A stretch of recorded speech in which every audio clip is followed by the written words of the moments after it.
ఈరోజు నేను చపాతీలు ఈజీగా మెత్తగా ఎలా చేయాలో చూపించబోతున్నాను. చూడండి, ఎన్ని తిన్నా తినాలనిపించే విధంగా ఏ విధంగా చేసుకోవాలో చూపించబోతున్నాను. చపాతీలు చేసుకోవడానికి ముందుగా ఒక మిక్సింగ్ బౌల్ తీసుకోవాలండి. దీనిలో ఈ గిన్నెతో నేను 2 గిన్నెల వరకు గోధుమ పిండిని తీసుకున్నాను. దీంట్లో రుచికి సరిపడా ఉప్పు వేసుకోవాలి. ఉప్పు వేసుకొని పొడి పొడిగా కలుపుకోవాలండి. ఆ తర్వాత ఒక ½ టీ గ్లాసు పాలను వేసుకొని కలుపుకోవాలి.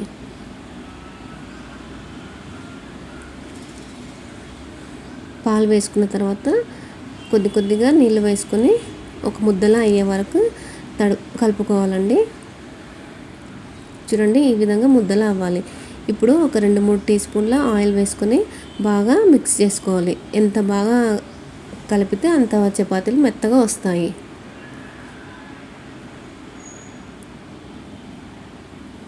చూడండి, ఈ విధంగా ఉండాలండి. ఇప్పుడు తడి ఆరిపోకుండా మూత పెట్టి అరగంట పాటు నాననివ్వాలి. అరగంట తర్వాత చూపిస్తున్నానండి. 1 నిమిషం పాటు మళ్ళీ బాగా కలుపుకోవాలి. ఇప్పుడు దీని చపాతీకి సరిపడా పిండిని ఒక పెద్ద నిమ్మకాయ సైజంత పిండిని తీసుకొని ముద్దలా చేసుకొని రౌండ్ బాల్ లాగా తీసుకోవాలండి. మళ్ళీ తడి ఆరిపోకుండా మూత పెట్టుకోవాలి. ఈ సైజులో తీసుకోవాలండి. ముందు పొడి పిండిలో ఇటు అటు అద్దుకొని తీసుకోవాలి. చపాతీ చేసుకునే ముందు స్టవ్ ఆన్ చేసుకొని పెనాన్ని లో ఫ్లేమ్ మీద వేడి అయ్యే వరకు పెట్టుకోవాలండి. మనం చపాతీ అయ్యేలోపు పెనం కూడా వేడెక్కిపోతుంది. ఈ సైజ్ చేసుకున్న తర్వాత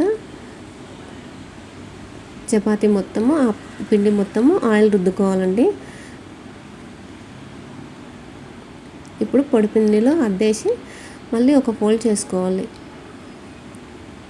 నెక్స్ట్ ఈ పక్క కూడా ఆయిల్ వేసుకొని అదే విధంగా రుద్దుకోవాలి. నెక్స్ట్ పొడి పిండిలో అద్దుకొని మళ్ళీ ఇంకొక ఫోల్డ్ చేసుకోవాలి. నెక్స్ట్ 2 వైపులా పొడి పిండిని అద్దుకోవాలండి. ఇప్పుడు నిదానంగా మెల్లిగా పెద్దగా అయ్యే వరకు చేసుకోవాలి చపాతీని. పీట నుండి చపాతీ విడిపోలేదంటే కొద్దిగా పొడి పిండిని వేసుకొని జరుపుకోవాలండి. ఇటు అటు తిప్పుతూ చపాతీని పెద్దగా చేసుకోవాలి.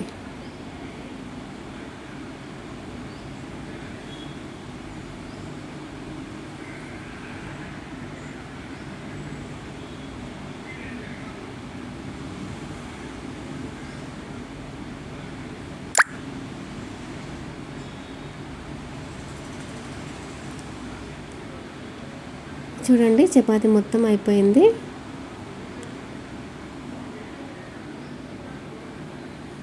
చూడండి, ఈ మందం ఉంటే సరిపోతుంది.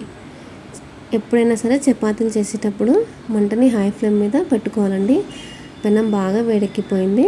చపాతీ వేసుకున్న తర్వాత కొద్దిగా ఇట్లా పెనానికి అంటుకోకుండా ఇటు అటు తిప్పుకోవాలండి.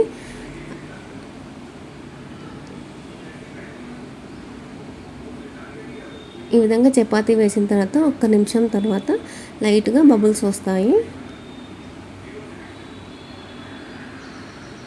చూడండి, ఈ విధంగా వచ్చినప్పుడు చపాతీని తిప్పేసుకోవాలి. ఇప్పుడు ఈ పక్క ఆయిల్ వేసుకోవాలండి. ఆయిల్ వేసుకొని చపాతీ మొత్తం రుద్దుకోవాలి. చూడండి, ఎంత బాగా పొంగుతున్నాయో. నెక్స్ట్ ఈ పక్క కూడా అలాగే ఆయిల్ వేసుకొని రుద్దుకోవాలి. చేతితో కాల్చడానికి రాని వాళ్ళు సలాకితో కాల్చుకోవచ్చండి.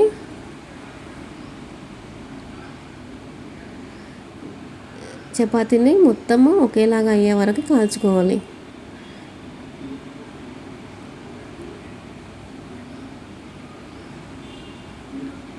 చూడండి, చపాతీలు ఎంత ఈజీగా వస్తున్నాయో. చూడండి, ఎంత బాగా ఉన్నాయో చపాతీలు. దీనికి చపాతీలోకి కాంబినేషన్గా ఏదైనా వేసుకొని తీసుకోవచ్చండి. కర్రీస్, ఫ్రైస్, చట్నీలు అంతేనండి. చపాతీలు ఎంత ఈజీగా వచ్చాయో చూడండి. నేను ఈరోజు చపాతీలకు కాంబినేషన్గా చోలకాయ చేశానండి.